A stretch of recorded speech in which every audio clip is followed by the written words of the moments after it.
Welcome to this special edition of Secret Science. Secret bases are no secret any longer.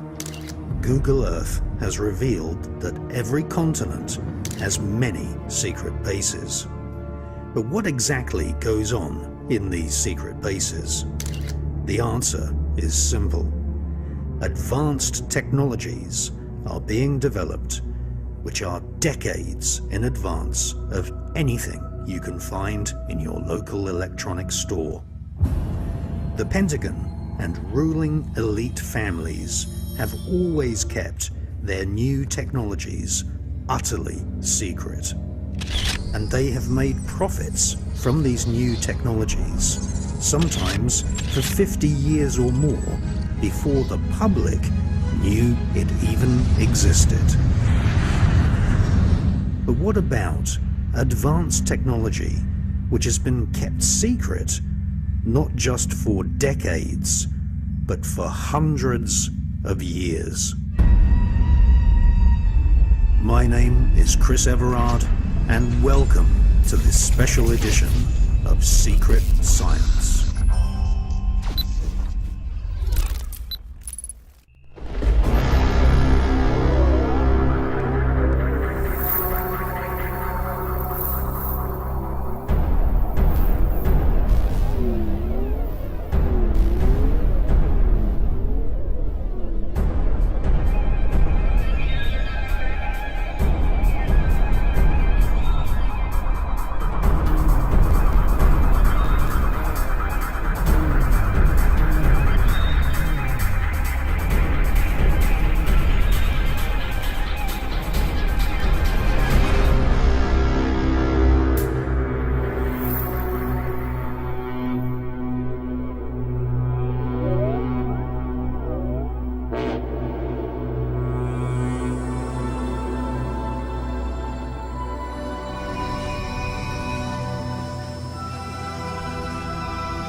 Thousands of years ago, in ancient India, in old Peru, and in Egypt, solid rock was melted and shaped like a hot knife, cutting through butter. Ancient stonemasons had the power to turn solid rock into goo. The secret to this technology is not electricity and it's not aliens, but it is the power of the sun.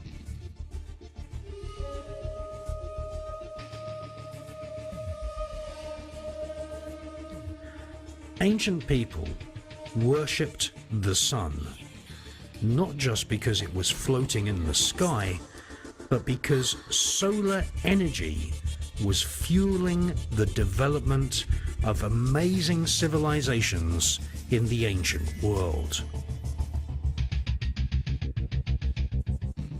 The pharaohs of Egypt, the stonemasons of Maharashtra, and the mysterious Inca and pre-Columbian Peruvian civilizations have left us a legacy of amazingly accurately cut stone.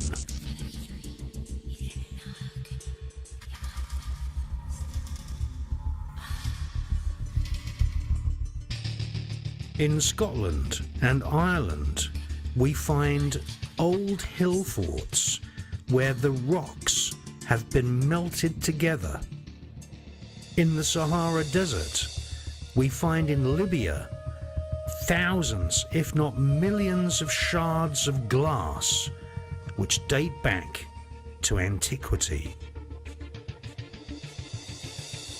It is very obvious that ancient man knew how to melt sand and melt granite.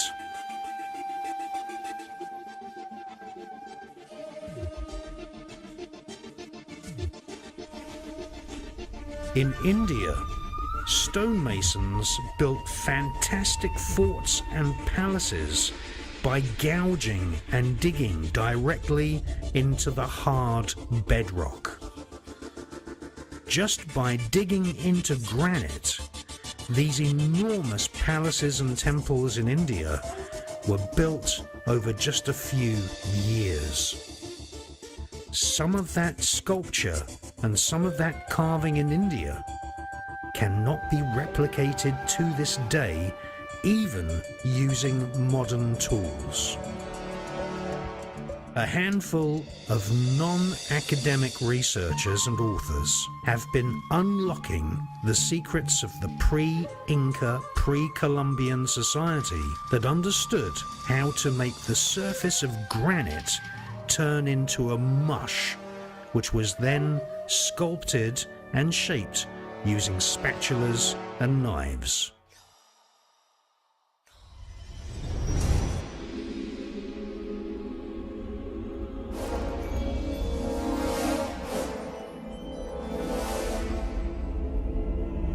The official academic textbooks say that in ancient Egypt and ancient Peru, there were no hardened modern steel tools. The only tools available were made from soft metals.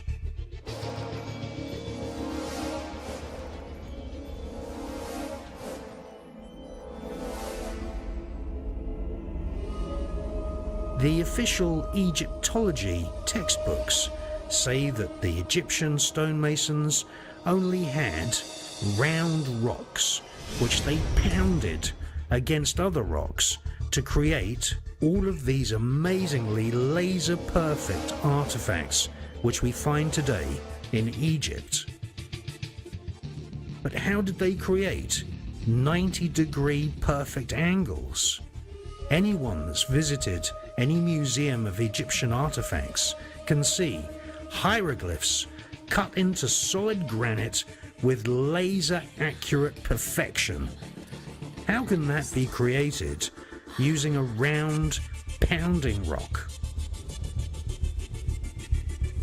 And in the streets of Cuzco, ancient walls were built where the edges of the rocks so perfectly meet you cannot put a needle between each block of stone.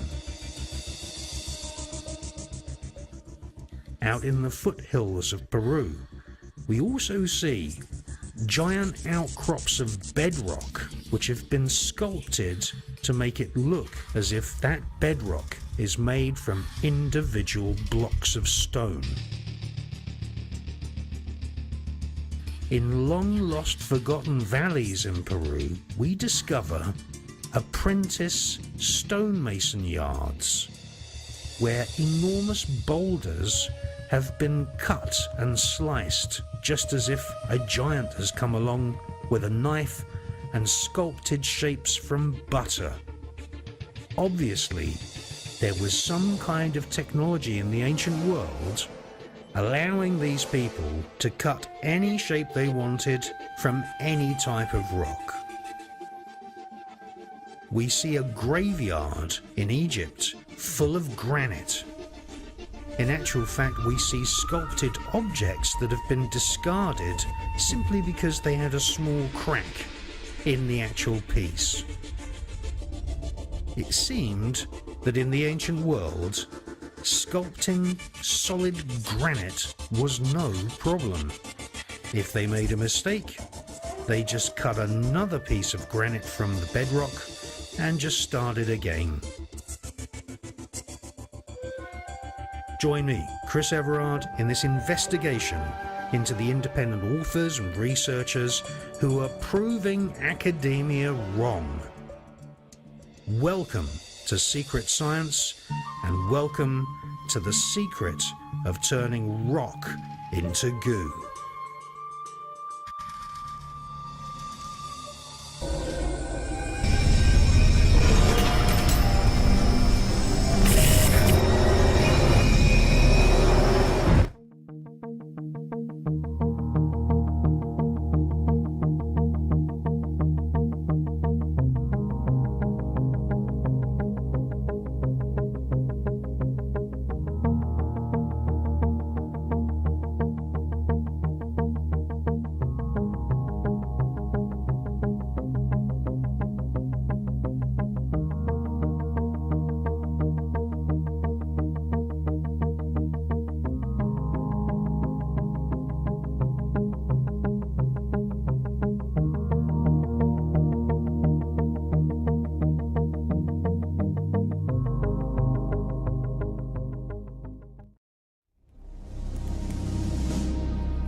Welcome to Hawaii. Now, there are many places on planet Earth that actually have live volcanoes, and often what happens is that the volcano leaks magma. Magma is molten rock. The reason the rock is hot is because it's come from deep inside the Earth. The deeper you go inside the crust of the Earth, the hotter it gets, because the Earth has a molten core. And these lava flows really create big problems. They can burn entire forests, they can set off wildfires, and this is a time lapse showing you how pervasive lava flows are. And this is a prehistoric phenomenon.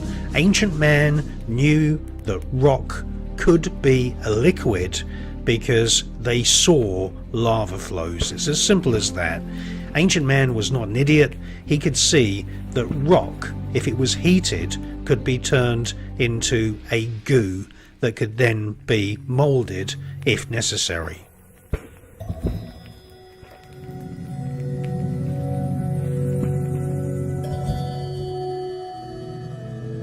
Algeria.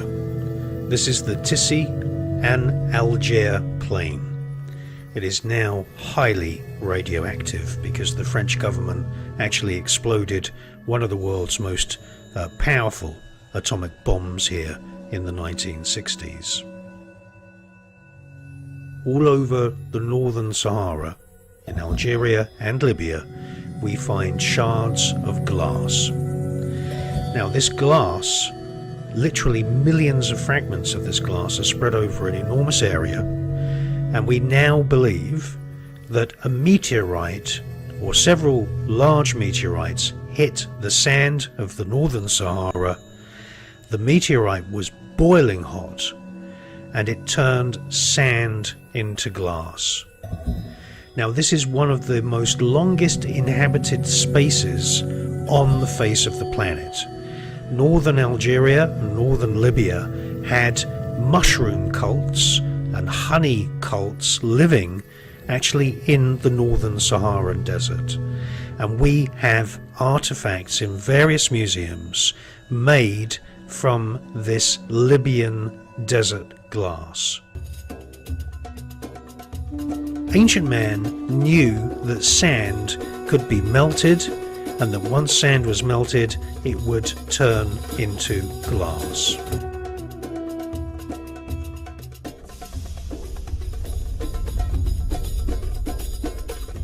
Throughout the ages, meteorites were venerated as sacred objects by many ancient civilizations, and that includes the pharaohs of ancient Egypt.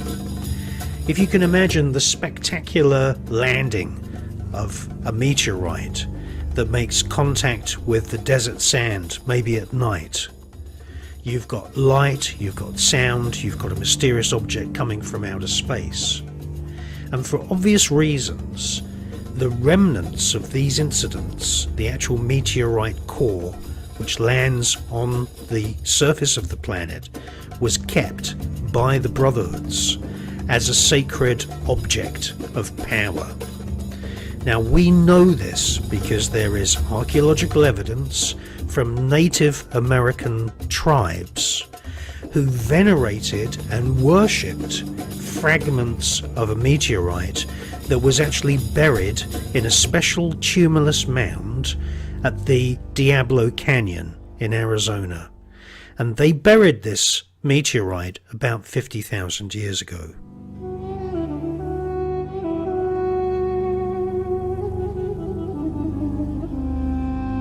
But what we also know is that in ancient Egypt there was brotherhoods who also venerated meteorites as objects of power, and they actually had special caskets made from granite where they used to keep the meteors. So what we can say with absolute certainty is that ancient man knew that sand was transformed into glass with the heat of meteors. Mankind in the ancient world was using glass. It was actually using the Libyan desert glass for jewelry and for other uses. And very early on, I'm talking about 5,500 years ago or more, ancient Egyptians knew that if they took some sand, they could boil the sand, they could turn it into a molten glass, and there are wooden statues inside museums in Egypt where the eyeballs of those wooden statues are made of glass. But they're not just haphazard globules of glass. They have been fashioned to resemble the exact dimensions of the human eye. In other words, ancient Egyptians thousands of years ago were actually making lenses out of sand. They actually had not only perfected the art of turning sand into glass, but they were also making lenses which they were putting into their statues.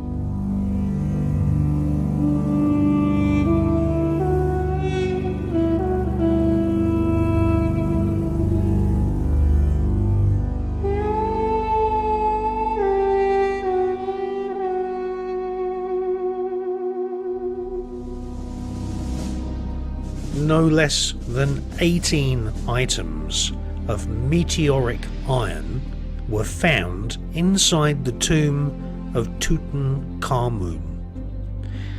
In the 1800s, an Egyptologist called Franz von Lauth proposed that the first iron that was ever worked into tools, actually being made into implements, by the ancient Egyptians was iron that had been collected from meteorites. In actual fact, the Coptic word banipe, first component of that word is ba, and the Egyptologist Franz von Lauth thought that the ba meant iron. The second part of the word, nipe, meant heaven, and so therefore the word banipe meant heaven iron, or the metal of heaven, and that can only mean one thing: meteoric iron. And it was used by the pharaohs. The pharaohs, remember, were super wealthy families who kept secret technology to themselves. They would have tested iron from meteorites, realized that it was rock hard, much better than bronze, much better than copper, and they kept this scientific knowledge utterly secret.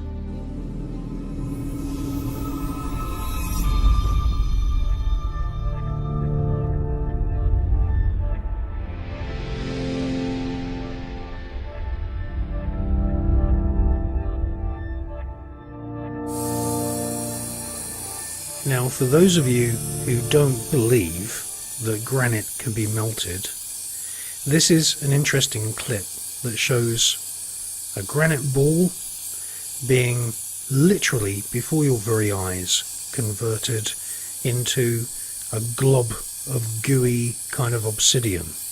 Obsidian is rock glass. It's rock that's been heated by lava inside the Earth's crust, and it was very much very coveted, and it was searched for by the Aztecs and the Mayans. And granite, when you use one of these high-powered gas torches, which is what you're seeing now, granite can easily be turned into a kind of gloopy kind of obsidian glass.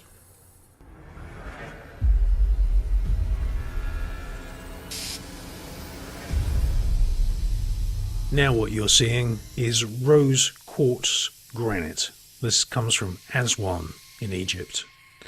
It has a natural kind of rosy pink colour. The main components are feldspar, mica and quartz, but 0.04% of rose quartz granite is actually uranium, which bursts into flame on contact with air molecules. And you can see that when it's been heated, there is a discoloration. You get these light colours and you get some darker spots. Now this piece here of granite is on the Giza Plateau. It's on the eastern side of the Great Pyramid, and you can see that there is a very complicated curvature in this cut. Now, this was all researched for the very first time by a British engineer from Manchester called Christopher Dunn, who's written 2 really great best-selling books about the high precision of technology that was being used in ancient Egypt.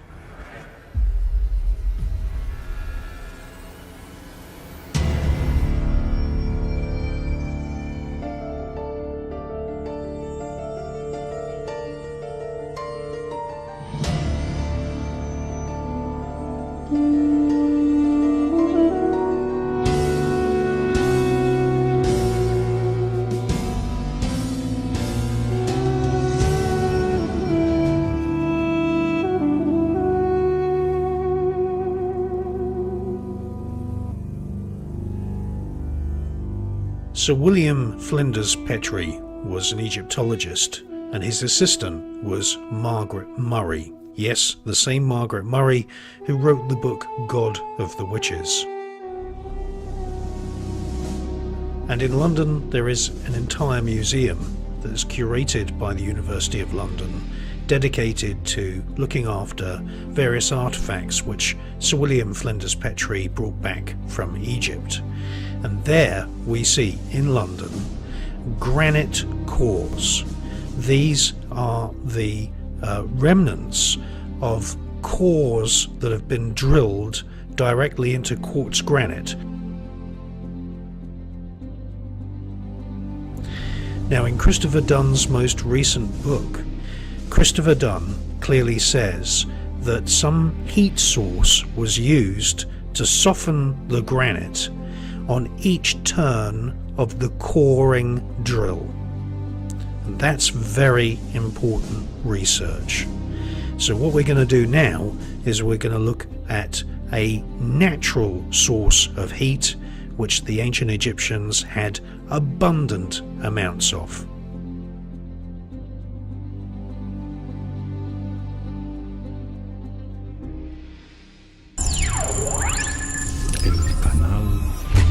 The Enigma Channel, intelligent television for planet Earth. Noticias, documentales y películas. enigmatv.com, el canal Enigma.